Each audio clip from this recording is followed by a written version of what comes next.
Perkenalkan, saya Andini Ragindrasari. Saya Aditya Putra Sigantara dan kami akan mempresentasikan hasil kerja kelompok kami, yaitu mengresum buku yang berjudul Ekonomi Publik, yaitu tentang Yang pembahasan untuk keuangan dan pembangunan daerah.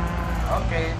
Kita akan membahas bab 1, yaitu perkembangan ekonomi Indonesia, Orba, Reform, dan Ortoda tentang masa depan. Sejarah perkembangan ekonomi Indonesia sejak lahirnya Orde Baru sampai sekarang ini, kita perlu memperhatikan pokok-pokok pikiran yang berdasarkan pola perkembangan ekonomi pada masing-masing era tersebut, termasuk kebijakan-kebijakan yang ditempuhnya. Berkaitan dengan ekonomi daerah, ini tidak akan lepas dari adanya kesiapan masing-masing daerah yang menyangkut permasalahan pendanaan. Nah, ini akan membahas bab 2, yaitu otonomi daerah. Otonomi daerah itu merupakan kewenangan daerah otonom untuk mengatur dan mengurus kepentingan masyarakat setempat menurut prakarsa sendiri berdasarkan aspirasi masyarakat. Tujuan tersebut yaitu pengembangan otonomi daerah, memberdayakan masyarakat, menumbuhkan prakarsa dan kreativitas, meningkatkan peran serta masyarakat dan mengembangkan peran dan fungsi Dewan Perwakilan Daerah, yaitu DPRD. Lanjut, kita akan membahas ke bab 3 tentang perimbangan keuangan. Perimbangan keuangan antara pemerintah pusat dan pemerintah daerah sudah dilaksanakan.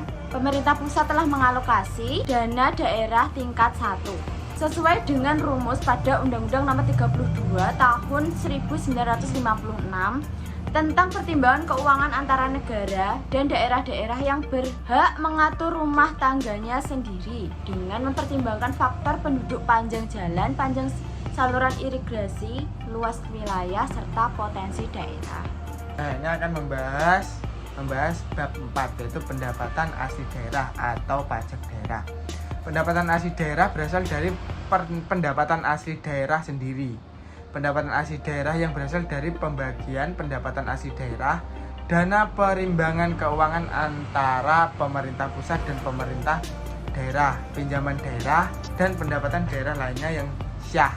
Seperti halnya dengan pajak pada umumnya, pajak daerah mempunyai peran ganda, yaitu pertama sebagai sumber pendapat daerah dan sebagai alat mengatur dalam hal tertentu. Suatu jenis pajak dapat lebih bersifat sebagai sumber pendapatan daerah. Ya, seperti itu untuk bab 4.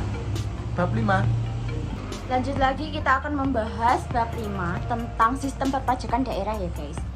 Sistem perpajakan daerah dapat dibedakan menjadi sistem pajak yang progresif, sistem pajak yang proporsional, dan sistem pajak yang regresif.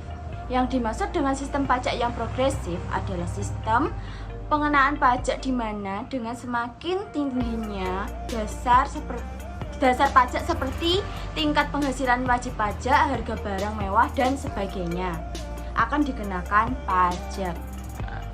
Nah, ini kita membahas bab 6 ya guys ya. Bab 6 itu pendapatan asli daerah atau retribusi daerah. Retribusi daerah merupakan pungutan daerah sebagai pembayaran atas jasa atau pemberian izin tertentu yang khusus disediakan atau diberikan oleh pemerintah daerah untuk kepentingan orang pribadi atau badan. Nah, seperti itu. Jadi dalam hal retribusi daerah itu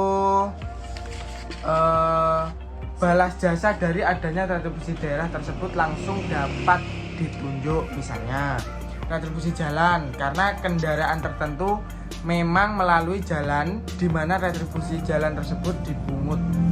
Pada prinsipnya pungutan tersebut yang harus dibayar oleh si penerima manfaat harus sama dengan nilai dari manfaat yang diterima. Nah, seperti itu. Nah, jasa-jasa pelayanan tersebut diantaranya dapat dikelompokkan sebagai retribusi yang dikenakan pada jasa umum. Yang kedua, ada retribusi yang dikenakan pada jasa usaha. Dan yang terakhir, retribusi yang dikenakan pada perizinan tertentu. Nah, seperti itu. Nah, kalau bab 7 ini membahas tentang strategi pembangunan potensi ekonomi daerah. Nah, perkembangan perekonomian daerah dapat terjadi karena peningkatan produktivitas dan pendapatan pada kegiatan ekonomi yang sudah ada. Tetapi dapat pula karena peningkatan produktivitas dan pendapatan sebagai akibat munculnya kegiatan usaha yang baru, atau pula dapat terjadi pada perkembangan secara intensifikasi maupun eksistensifikasi. Nah, tujuan pembangunan ekonomi pada umumnya adalah peningkatan pendapatan real per kapita serta adanya unsur keadilan atau pemerataan dalam penghasilan dan kesempatan berusaha. Lanjut lagi, ada strategi pembangunan yang efisien. Berbagai cara dapat ditempuh untuk mencapai efisien di segala bidang kehidupan. Di antaranya tingkat produktivitas, hapuskan sebab-sebab ekonomi biaya tinggi, pertahankan fungsi lingkungan, kerjasama antar daerah, peningkatan pendapatan asli daerah atau PAD, dan yang terakhir perbaiki kualitas SDM. Nah, kualitas SDM itu sangat penting ya bagi kehidupan saat ini. Nah, berkembang itu ekonomi SDM itu harus tinggi terjaga ya. dan tinggi. Nah, Dan oleh karena itu jangan dibalik cara berpikir kita, yaitu dengan meminta dulu baru mau bekerja dan melayani. Nah, begitu. Lanjut bab 8. Nah, bab 8 perlistrikan. Nah, ini untuk menyalakan lampu ini biasanya. Listrik merupakan kebutuhan pokok masyarakat. Kebijakan pemerintah sejak zaman Orde Lama. Ini listrik itu sudah lama banget ya guys ya. Sampai sekarang telah mempertahankan harga beras dan harga listrik semurah mungkin agar terjangkau oleh rakyat banyak. Nah, karena listrik dan beras makan itu kan dikonsumsi orang setiap hari ya guys. Jadi harus murah banget. Nah, dalam anggaran belanja rumah tangga tercatat bahwa listrik hanya mengambil sekitar 1,85% anggaran rumah tangga miskin dan 2,% lah dari anggaran belanja keluarga yang tidak miskin. Lebih dari itu, listrik memiliki peran strategi karena merupakan sumber energi vital untuk menggerakkan sektor kegiatan ekonomi, mulai dari ekstraksi, produksi, distribusi, konsumsi sampai dengan pembuangan limbah sekalipun. Nah, ini karena kalau yang miskin itu kok 1,85% itu ya dikarenakan untuk penggunaan listriknya itu sedikit daripada orang yang kaya ya begitu, karena orang kaya itu punya AC biasanya. Ada tambahan? Jadi subsidi listrik harus bersifat selektif dan tidak disamarkan untuk semua tingkat atau golongan pendapatan. Nah, harusnya gitu. Nah, di wilayah dengan rumah-rumah mewah tidak perlu subsidi, atau justru sebaliknya dikenakan tarif listrik yang relatif tinggi untuk memberikan subsidi silang. Nah, jadi kok subsidi silang itu sepertinya itu kayak gini guys. Yang mahal itu membantu yang mewah. Enggak, yang mewah itu membantu yang itu bersubsidi. Ya, bersubsidi. Jadi kan silang, saling membantu. Gitu guys. Lanjut bab 9. Tadi kan kita membahas kemiskinan ya. Nah, ini kita bahas untuk kemiskinan ya. Bab 9 untuk kemiskinan. Yaitu tentang penghapusan kemiskinan dan ekonomi kerakyatan dalam otonomi daerah. Ekonomi kerakyatan menuntut adanya kerjasama serta peningkatan semangat gotong royong antar berbagai pihak yang terlibat dalam suatu kegiatan. Hubungan majikan buruh diganti dengan hubungan antara sesama partner kerja. Karena sebagian besar rakyat adalah petani. Sektor pertanian bukan sektor yang lemah, tetapi justru merupakan sektor yang tangguh dalam menghadapi gelombang resesi ekonomi.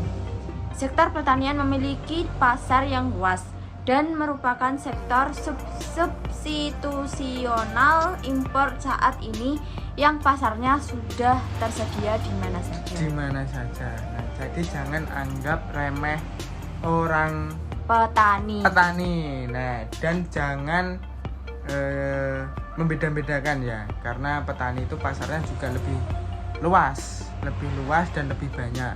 Nah, kita harus mensamaratakan dan tidak membeda-bedakan mana yang kaya dan mana yang miskin. Nah, begitu guys. Nah, oleh karena itu, membangun sektor pertanian akan lebih mudah daripada membangun sektor lain yang masih harus mencari pasar produknya. Nah, kalau sektor pertanian kan sudah ada tempatnya. Kalau panen padi jualnya di mana, itu kan banyak banget kok.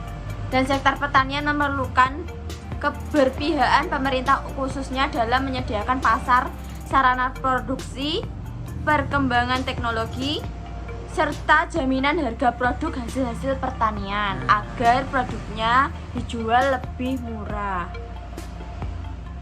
Betul. Nah, gitu. Oke, terima kasih. Mohon maaf jika ada kesalahan kata maupun yang sengaja maupun dan tidak disengaja. Ada kurang lebihnya minta maaf. Assalamualaikum warahmatullahi wabarakatuh. Selamat menonton, selamat mengakhiri